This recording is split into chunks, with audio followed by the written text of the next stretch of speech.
What is up, guys? It is me, Heidi Powell, here to answer one of your biggest questions, and that is, how do I choose a workout plan? There are so many plans out there, it can get so incredibly confusing.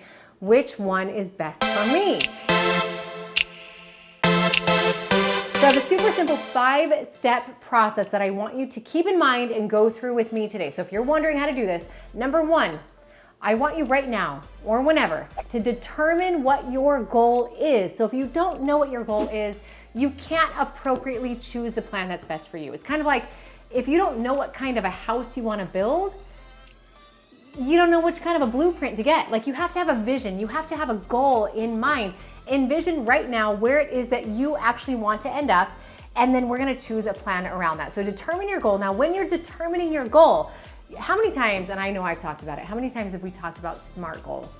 SMART, S-M-A-R-T, specific, measurable, attainable, realistic, and time sensitive. That there's a whole other video that I have on that.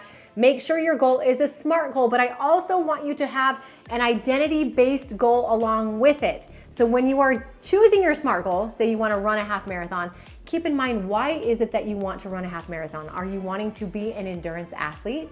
Are you trying to identify yourself as a champion that can run any event, do any kind of an endurance event, whatever it is? Make sure you know your SMART goal and your identity-based goal.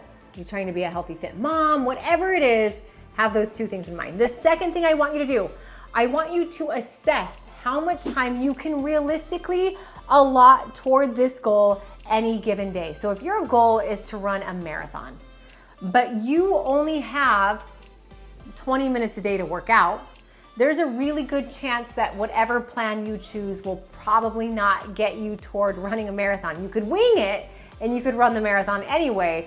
But if your goal is to put on some muscle mass and you know you have 20 minutes a day, that's a good start. So whatever your goal is, maybe your goal is to lose weight and you have 15 minutes a day. Maybe it's to tone and strengthen and you have an hour a day. So just biggest thing is know how much time you have available each day. So that's number 2.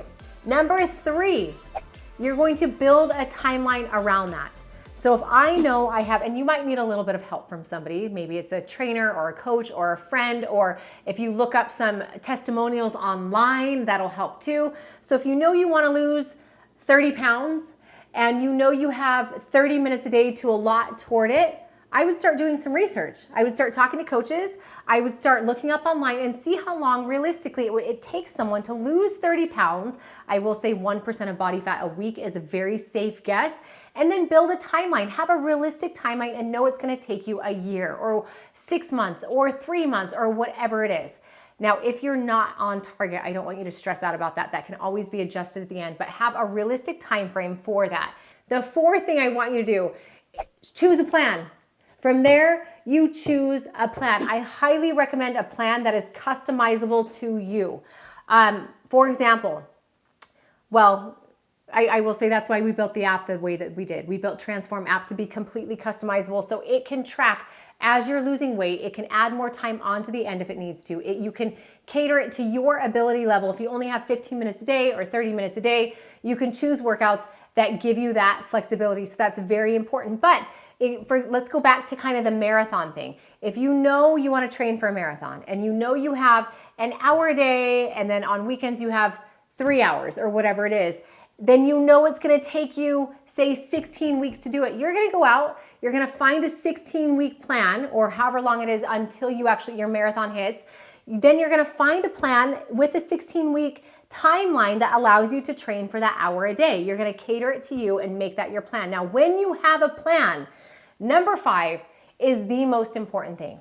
You can have a blueprint to a house all day long, but if you don't trust the process and go all in, you're never gonna build the house, right? So let's again, thinking about the house. If you go in and you start putting up a couple walls, you can't change contractors then. If you go lay the foundation, you're like, I don't like how this is going. You can't change your plan then, right? So when you choose a plan, I want you to go all in. You have to know, you have to expect that after a week, after 2 weeks, you're gonna run into a wall. You're gonna plateau. You're not gonna like it. You're gonna start questioning what it is that you're doing. But at the end of the day, stick with the plan. The plan doesn't work unless you work it. And usually the time where you have to work it the hardest, that makes the biggest difference. Not only when you break through the plateau are you actually getting closer to your goal, but you're learning a lot about your body and about yourself and about your mindset and what you're capable of. So it's very, very important. Now, going back to that house, now it's making a little bit of sense. When you start building a house, you're not gonna put up 2 walls, decide you don't like how those 2 walls look, and then change the plan. No, you're gonna put up all the framework. You're gonna trust the process. There are gonna be times when you're looking at the house that you're like, gosh, is this all coming together the way that I want it to?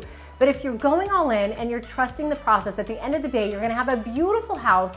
And the same goes with a workout plan or a nutrition plan or any plan for that matter.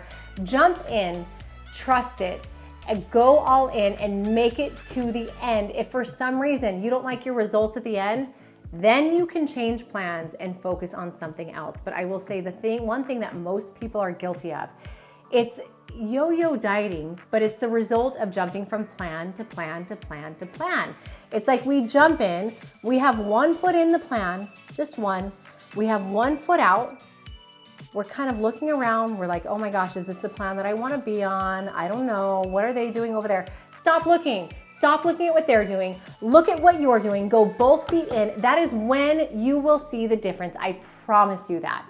So anyway, guys, I hope this helps. You learn how the 5 steps to choosing a proper workout plan for you. All right, comment below. Tell me what else you want to hear. Thank you for being here with me. Subscribe. There's going to be a lot more content. Bye, guys.